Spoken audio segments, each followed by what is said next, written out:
Welcome. ISYS के YouTube channel पर आपका स्वागत है। मैं रविंद्र मिश्रा।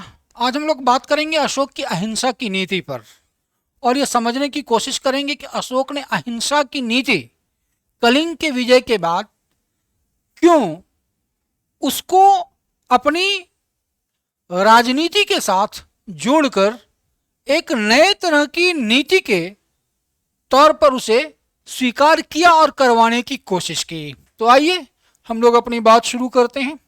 आप में से अधिकांश लोगों को पता होगा कि अशोक ने अपने जीवन में एक ही युद्ध लड़ा था, कलिंग युद्ध, और इसमें उसने जीत हासिल की थी। यह मोटे तौर पर शासक बनने के 8 वर्ष के बाद उसने कलिंग पर आक्रमण किया था। एक मोटी समझ के तौर पर अगर आप लोग यह देखना चाहें, मैं इसमें बहुत निष्णात नहीं हूं मैप बनाना, बस ये समझें कि मान लीजिए कि यहाँ अगर पाटलिपुत्र के क्षेत्र में उसकी राजधानी थी और मोटे मोटे तौर पर कर्नाटक के क्षेत्र तक का हिस्सा, वहां तक उसके साम्राज्य का हिस्सा था और बीच में कलिंग का हिस्सा या आज वर्तमान के उड़ीसा का हिस्सा वह उसके राज्य में शामिल नहीं था। तो अशोक ने कलिंग पर विजय हासिल की। इसके पीछे दो मोटे मोटे कारण हो सकते हैं।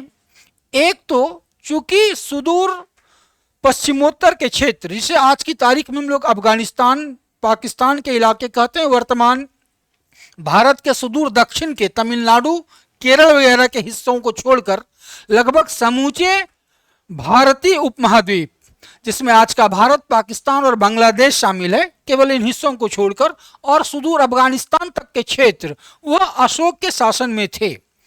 कलिंग भी मगध साम्राज्य का ही हिस्सा था, जिसे कभी नंदवंश के महापद्मनंद के समय में जीता गया था और संभवतः कलिंग अशोक के पिताजी बिंदुसार के समय में वह बाहर हो गया था। तो अशोक के लिए लाजमी था कि वह कलिंग को जीते। क्यों? क्योंकि अशोक के विषय में एक बात आप लोग नोट कर लें कि अशोक एक बहुत ही एक ऐसा राजा था जिसकी राजनीतिक समझ और प्रशासनिक कौशल वह नितांत ही उच्च दर्जे का था। उसकी राजनीतिक समझ और उसके प्रशासनिक कौशल वह नितांत ऊंचे दर्जे के थे और अशोक ने राजा बनने के पहले अपने इस कौशल को दिखाया था। राजा बनने के पहले अशोक उज्जैनी का गवर्नर रहा था। जो मौर्य साम्राज्य था वो विभिन्न प्रांतों में बटा हुआ था और उसकी विभिन्न प्रांतों की राजधानी थी। तो पश्चिमी प्रांत की राजधानी उज्जैनी थी और अशोक उज्जैनी का गवर्नर रह चुका था और एक गवर्नर के तौर पर उज्जैनी में उसने शानदार काम किए थे। इसका अर्थ केवल यह है कि एक गवर्नर के तौर पर उज्जैनी में वो एक सफल गवर्नर रहा था। इसके अलावे अशोक के समय में तक्षशिला में अशोक ने तक्षशिला में एक विद्रोह हुआ था और अशोक के पास वहां की जिम्मेवारी नहीं थी, राज परिवार का कोई और व्यक्ति वहां का गवर्नर था। तो अशोक को भेजा गया था तक्षशिला में विद्रोह को दबाने के लिए और अशोक ने वह विद्रोह दबाया था अपने राजनीतिक कौशल से, अपने प्रशासनिक कौशल से, अपने प्रशासनिक जो उसके पास कुशलता थी और जो राजनीतिक समझ थी, उसका प्रयोग करके उसने तक्षशिला के विद्रोह को दबाया था। उस विद्रोह को दबाने में ऐसा नहीं है कि उसने बड़े पैमाने पर सैनिक या पुलिस शक्ति का प्रयोग किया हो। तो अशोक ने अपनी राजनीतिक दक्षता और प्रशासनिक कौशल वह काबिलियत राजा बनने के पहले ही साबित कर दिया था। यहां तक कि यह भी कहा जाता है कभी कभी कि स्वश या खस प्रदेश में भी कोई विद्रोह हुआ था। इसकी पहचान आधुनिक नेपाल के क्षेत्र से की जा सकती है या की जाती है। वहां के विद्रोह को भी अशोक ने दबाया था। इसलिए जब बिंदुसार की मृत्यु के बाद बिंदुसार का प्रिय नहीं था अशोक, वह उसका प्रिय राजकुमार नहीं था जिसके विषय में उसका पिता यह चाहे कि अशोक को शासक बनाना है, बावजूद इसके तब के मंत्री वर्ग के लोगों ने, तब महामंत्री था, प्रधानमंत्री था बिंदुसार का राधागुप्त, वैसे ही जैसे चंद्रगुप्त मौर्य का था चाणक्य या कौटिल्य। वह चाणक्य या कौटिल्य कुछ समय तक बिंदुसार का भी प्रधानमंत्री रहा था और बाद में राधा गुप्त बिंदुसार का प्रधानमंत्री था, और इस राधा गुप्त ने भी अशोक के राजा बनने का समर्थन किया। और इसलिए बिंदुसार के मरने के बाद और अशोक जब गद्दी पर बैठा तो लगभग 273 ईस्वी पूर्व में बिंदुसार की मृत्यु हुई, और अशोक का राज्यरोहण का काल 269 ईस्वी पूर्व सामान्य तौर पर माना जाता है, कहीं कहीं 268 भी, और बिंदुसार की मृत्यु 272 ईस्वी पूर्व भी। तो कहने का अर्थ है इसे ऐसे समझें कि 273 बीसीई में जब बिंदुसार मरता है तो उसी साल अशोक का राज्यरोहण होता है, ऐसा नहीं है। यानी कुछ भ्रातृ संघर्ष भी हुए होंगे और ज्यादातर प्रशासनिक पदों पर रहने वाले मंत्रियों आदि ने अशोक का पक्ष लिया होगा, और अंततः अशोक राजा बना और उसने एक राजा के तौर पर 269 बीसीई में राजा के पद की एक तरह से शपथ लिया। एक जो औपचारिक तौर पर राजा बनना होता है वह बना। यानी इन 4 वर्षों में संघर्ष हो रहा होगा तो खैर। तो अशोक क्या था? अशोक पहले से ही एक बहुत कुशल राजनीतिज्ञ था, उसके पास प्रशासनिक अनुभव थे, वह जनता की नब्ज समझता था। इसलिए कोई और गवर्नर तक्षशिला का रहा हो, विद्रोह को कुशलतापूर्वक दबाने में सफलता किसे मिली? अशोक को। तो जब अशोक राजा बना तो वह कलिंग को यूं ही नहीं छोड़ सकता था। कलिंग को क्यों जीता? अशोक ने कलिंग पर विजय क्यों हासिल की? तो एक तो हमने कहा कि यह जो कलिंग है अब समूचे मान लीजिए अफगानिस्तान, पाकिस्तान, बांग्लादेश के जो वर्तमान इलाके हैं सब पर उसका शासन है, लेकिन इस कलिंग के क्षेत्र पर नहीं है, सुदूर दक्षिण के हिस्से में उसका नहीं है। यानी तमिलनाडु और केरला के क्षेत्र को छोड़कर मोटे तौर पर आज के समूचे भारत पर, भारत, पाकिस्तान, बांग्लादेश और अफगानिस्तान तक के इलाकों पर।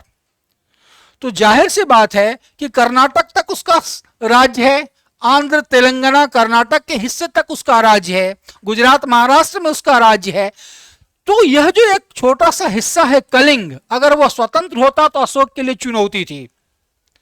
चुनौती यह कि सबसे पहली चुनौती कि आपके पड़ोस में एक स्वतंत्र राज्य, यह उस जमाने की बात है जब इस तरह से वैश्विक राजनीति तय नहीं होती थी, और उस पर भी आप लोग देख ही रहे हैं कि ईरान का मजबूत होना इजराइल को अपने लिए खतरा दिखाई पड़ता है। उसके कारण है ईरान को इजराइल का अस्तित्व पसंद नहीं है।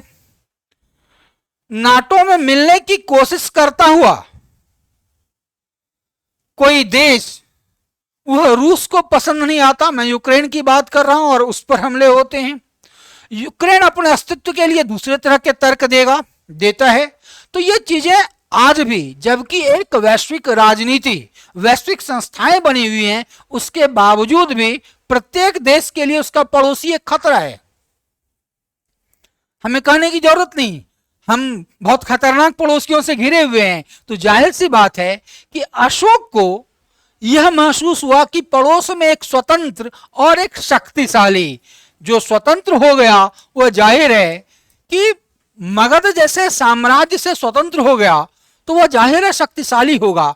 तो पड़ोस में एक स्वतंत्र और शक्तिशाली शासक, यह अशोक के लिए और मौर्य साम्राज्य के लिए एक चुनौती थी, और इसलिए पड़ोस में एक शक्तिशाली राज्य को स्वतंत्र नहीं छोड़ा जा सकता था। लिहाजा अशोक ने कलिंग पर आक्रमण किया।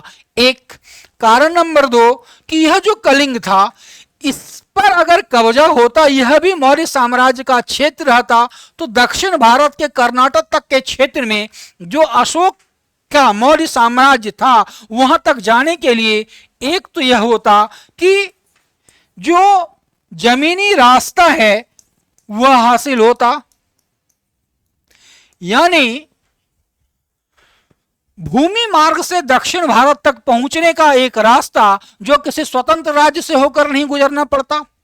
और कलिंग यदि स्वतंत्र होता तो मौर्य साम्राज्य के प्रशासनिक जो दल थे, जो अधिकारी थे, जो उसके सैनिक थे, जो अमले थे, उनको वहां से गुजरने देने में कलिंग जो है वह शायद सहज महसूस नहीं करता, वह विरोध करता, और इसलिए यह जरूरी हुआ कि उसे मिलाया जाए।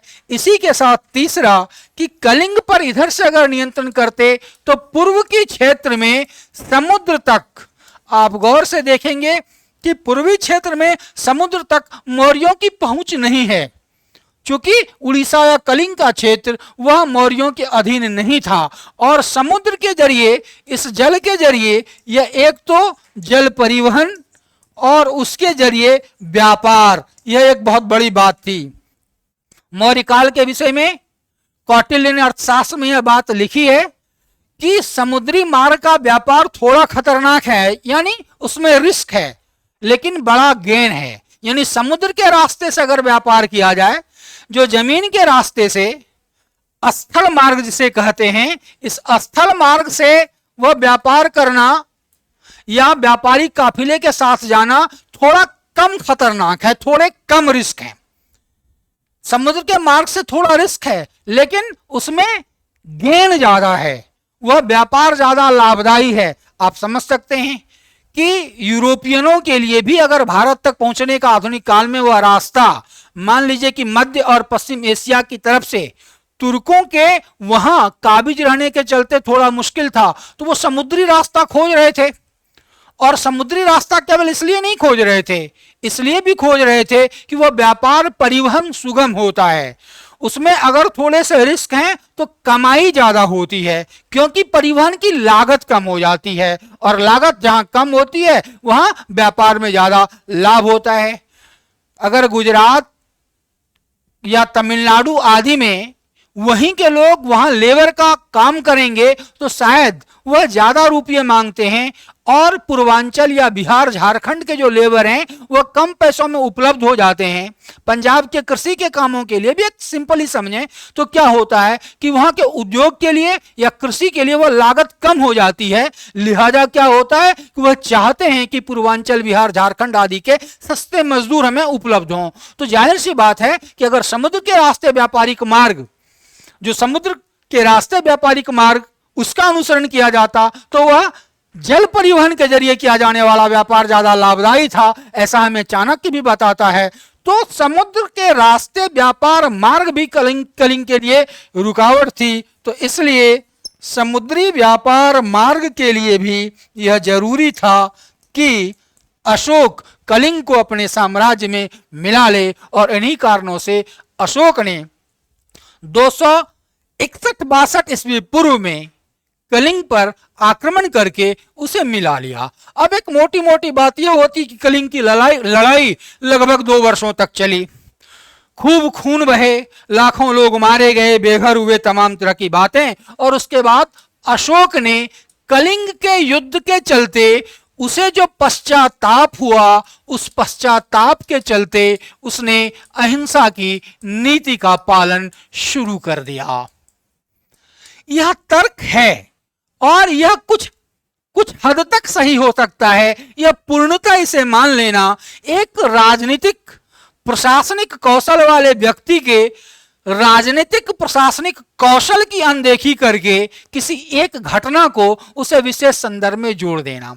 अक्सर शासकों की यह खूबी होती है, जो कोई भी शासक होता है वह शासक यह चाहता है कि जनता तक उसके छुपे हुए मंसूबे ना पहुंचे, जनता तक छुपे हुए जो उसके मंतव्य या मंसूबे हैं वह नहीं पहुंचे। यह आज का शासक भी करता, आज का राजनीतिक भी करता है। वह आपको किसी की भी तरह के उग्रतावाद से, किसी भी तरह के भावनात्मक चीजों से वह आपको आगे कर सकता है, वह आपको अपनी तरफ मोड़ सकता है और अपने राजनीतिक फायदे उठा सकता है। तो अशोक में इतनी राजनीतिक चेतना थी कि वह केवल कलिंग के युद्ध में हुए जनहानि के चलते ही उसने अहिंसा की नीति अपनाई, यह पूर्ण सत्य नहीं है। इसके पीछे अशोक की बहुत बड़ी राजनीतिक मंशा थी, और वह मंशा उसने अपने अभिलेखों आदि में प्रकट नहीं किए। अभी हम लोगों ने बात की कि अब जो अशोक के द्वारा कलिंग का जो साम्राज्य जो मौर्य साम्राज्य बनाया गया कलिंग को जीतने के बाद, वह कितना बड़ा था। वह आज के अफगानिस्तान, पाकिस्तान, भारत, बांग्लादेश, उसके केवल सुदूर दक्षिण के इलाके भारत के छोड़ दें, यानी मोटे तौर पर तमिलनाडु, वर्तमान में तमिलनाडु और केरल के क्षेत्रों को छोड़कर केवल इतने क्षेत्र को आप छोड़ दें, वर्तमान के तमिलनाडु और केरल के क्षेत्रों को छोड़ दें, तो इसमें आप जोड़ें अफगानिस्तान प्लस आज का पाकिस्तान प्लस आज का भारत प्लस आज का बांग्लादेश, ये सभी इतने को छोड़कर इतना बड़ा साम्राज्य। तो अशोक का इतना बड़ा साम्राज्य था, कब था? आज हम लोग कहां जी रहे हैं? आज हम लोग 21वीं सदी में जी रहे हैं, और इस 21वीं सदी के 2100 साल के भी 300 साल पहले, लगभग 2500 वर्ष पहले एक इतना बड़ा साम्राज्य बनाया, और उस साम्राज्य में न तो संचार के इतने बड़े प्रबंध थे। संचार कैसे? सामान्य तौर पर क्या था? घोड़े, हाथी, थोड़े बहुत अगर कहेंगे बैलगाड़ी, ये साधन थे। कच्ची सड़कें या रास्ते,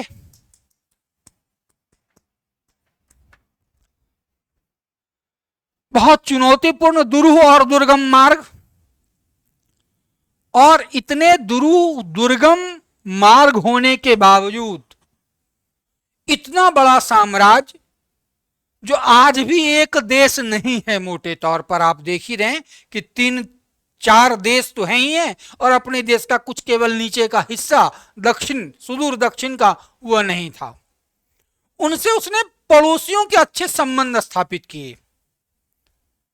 तो ये जो संचार की कमी के बावजूद इतना बड़ा साम्राज्य था, और इस साम्राज्य को संभालने के लिए एक बहुत बड़े प्रशासनिक वर्ग की जरूरत थी। यह जो साम्राज्य था, यह विविध धर्मावलंबियों का था। इसमें विभिन्न धर्म या मान्यता विश्वास के लोग रहते थे। इन सब के विविध तरह के आचार विचार और रहन सहन, खान पान, तमाम तरह की चीजें थी। वह भारत जो अपनी संपूर्ण विविधता में था। तो ऐसे भारत के लिए अब अशोक के लिए जरूरी हो गया था कि साम्राज्य का और विस्तार नहीं किया जाए, बल्कि साम्राज्य के भीतर क्या ऐसा कुछ खोजा जाए ताकि साम्राज्य के सभी क्षेत्र, धर्म, विश्वास, मान्यता को मानने वाले लोगों, उनको एक सूत्र में बांधा जा सके। और इसके लिए जरूरी था कि कोई साम्राज्य के लिए कोई आंतरिक लय खोजी जाए, ताकि कम से कम साम्राज्य के क्षेत्र में अब तक जो हैं वह साम्राज्य से अलग होने के लिए विद्रोह या विरोध ना करें। और उस आंतरिक लय की खोज में उसके अपने राजनीतिक कौशल ने यह बताया कि यह जो अहिंसा की नीति है, जो वास्तव में कलिंग के युद्ध के बाद उसे थोड़ी पीड़ा हुई, इसमें कहीं कोई दो राय नहीं। बौद्ध ग्रंथों ने जिस तरह से बढ़ा चढ़ाकर दिखाया, वो अपनी जगह उसे पीड़ा हुई होगी। एक सामान्य मनुष्य या वो एक विशिष्ट किस्म का थोड़ा मनुष्य था, क्योंकि जैसा शुरू में हमने कहा कि वह एक साथ दो तरह के शक्तियों से लैस था। उसमें एक ही साथ किसी भी धर्म के बहुत बड़े प्रचारक बनने की क्षमता थी, और एक ही साथ चक्रवर्ती राजा बनने की क्षमता थी।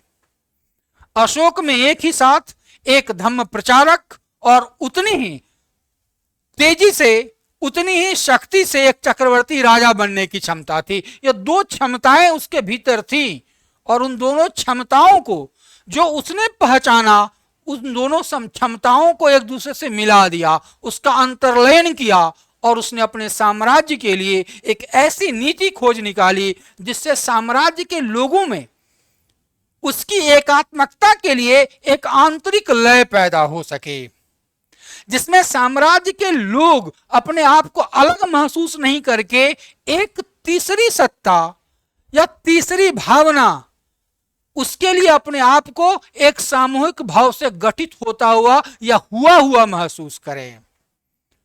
और इसमें अशोक की जो अहिंसा की नीति थी, जो उसकी धम्म नीति थी, वह इसलिए कारगर सिद्ध हो सकती थी कि इस नीति के जरिए एक तो उसने सबसे पहले अपने आप को जनता का या आम प्रजा का पिता तुल्य साबित किया। यह बताया कि मैं आपके लिए उतना ही बेचैन रहता हूं जितना एक पिता अपने पुत्र की भलाई के लिए। मैं यह चाहता हूं कि आप इस संसार में भी बेहतर, यानी इस संसार में भी भौतिक सुख प्राप्त करें और आध्यात्मिक उन्नति भी प्राप्त करें। अशोक इसलिए महान है कि उसने अपनी जनता के भौतिक सुख या प्रजा के भौतिक सुख के साथ साथ उसकी आध्यात्मिक उन्नति का जिम्मा भी लिया। भौतिक सुख के साथ उसकी आध्यात्मिक उन्नति का जिम्मा भी लिया। यह इतिहास में कम होता है कि एक राजा जनता के केवल भौतिक सुख, वह केवल उसके लिए घर मकान बनवा देने, अस्पताल बनवा देने, छायादार पेड़ लगवा देने, दवाइयां उपलब्ध करवा देने तक ही सीमित नहीं है, वह जनता के नैतिक आचरण को बेहतर बनाने के लिए भी दिन रात लगा हुआ है। तो अशोक ने बहुत सोच समझकर इस अहिंसा की नीति को पकड़ा, और चूंकि यह नीति अशोक का जो निजी विश्वास था वह बौद्ध धर्म के साथ जुड़ा हुआ था, तो उसने यह तो प्रकट किया कि मैं बौद्ध धर्म का अनुयायी हूं, लेकिन इस अहिंसा की नीति के जरिए उसने सर्व समन्वय करने की कोशिश की। उसने इस अहिंसा की नीति के जरिए लोगों में यह विश्वास दिलाया कि आप अगर अहिंसा की नीति का पालन करेंगे तो इससे यह होगा कि आप इस लोक में तो सुख प्राप्त करेंगे ही, परलोक में भी आप स्वर्ग प्राप्त करेंगे। और जब एक बार उसने यह समझ लिया, उसकी राजनीतिक चेतना ने, उसके प्रशासनिक कौशल ने उसे यह बता दिया कि अहिंसा के नाम की यह नीति, इसको अगर मैं जनता तक ज्यादा बड़े पैमाने पर पहुंचा सकूं तो वह जो आंतरिक लय जिसकी उसे तलाश थी, जो साधनों के अभाव में इतने बड़े साम्राज्य को एक रखने के लिए एक जरूरी अवयव था, जब उसे यह पहचान हो गई कि अहिंसा की नीति, उसे जब यह लग गया कि यह नीति मेरे उस मंतव्य को पूरा कर सकती है, तो फिर अशोक ने अपने व्यक्तित्व की सारी शक्ति लगा दी इस नीति को जनता तक पहुंचाने में। और इसमें कोई दो राय नहीं कि अशोक ने अहिंसा की इस नीति के साथ साथ बार बार यह कहने की कोशिश की कि मैं अभी भी शक्तिशाली हूं, यानी मैं अहिंसा का पालन करता हूं और आपसे भी उम्मीद करता हूं कि आप करें। इसका अर्थ यह नहीं कि मैं कमजोर हूं, अभी भी मैं विरोधियों या विद्रोहियों को दंड देने में पर्याप्त सक्षम हूं, लेकिन मैं चाहता हूं कि अहिंसा की नीति का आप भी सुख प्राप्त करें। ना तो आप हिंसा के मार्ग पर चलें, ना मुझे हिंसा के मार्ग पर चलने के लिए मजबूर करें। और हम देखते हैं कि अशोक ने अपनी इस नीति के जरिए अपने समय तक कम से कम मौर्य साम्राज्य में जो उसने कलिंग की जीत के बाद हासिल किया था उसमें 1 इंच भी कमी होने नहीं दी।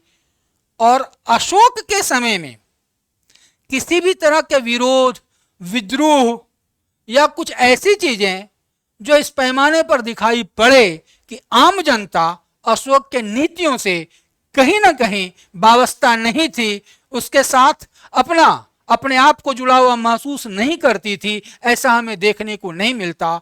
इसका अर्थ है कि अशोक ने अपने राजनीतिक कौशल से, अपनी कूटनीति से, अपनी राजनीतिक समझ से और अपनी वैचारिक की, हम बार बार कह रहे हैं कि उसे भी लगा कि यह नीति पालन करनी चाहिए, और उस नीति को जब लगा कि पालन करनी चाहिए तो उसे अपने राजनीतिक कौशल से उसका उपयोग किया और अपने समय में मौर्य साम्राज्य को उसने अक्षुण्ण बनाए रखा। इसलिए हम कह सकते हैं कि अशोक की अहिंसा की नीति शुद्ध बौद्ध धर्म की तरफ एक कलिंग युद्ध के बाद उसकी हिंसा से पीड़ित होकर बौद्ध धर्म की शरण में चले जाना और फिर किसी आवेश या पागलपन में उस नीति को लागू करना, यह नहीं था, बल्कि एक सोची समझी राजनीतिक कुशलता से पैदा हुई अहिंसा की नीति थी, जिसका परिणाम उसके समय तक मौर्य साम्राज्य के अक्षुण्ण होने में देखा जा सकता है। आज बस इतना ही। किसी और क्लास में किसी और बिंदु पर हम लोग चर्चा करेंगे। Thank you.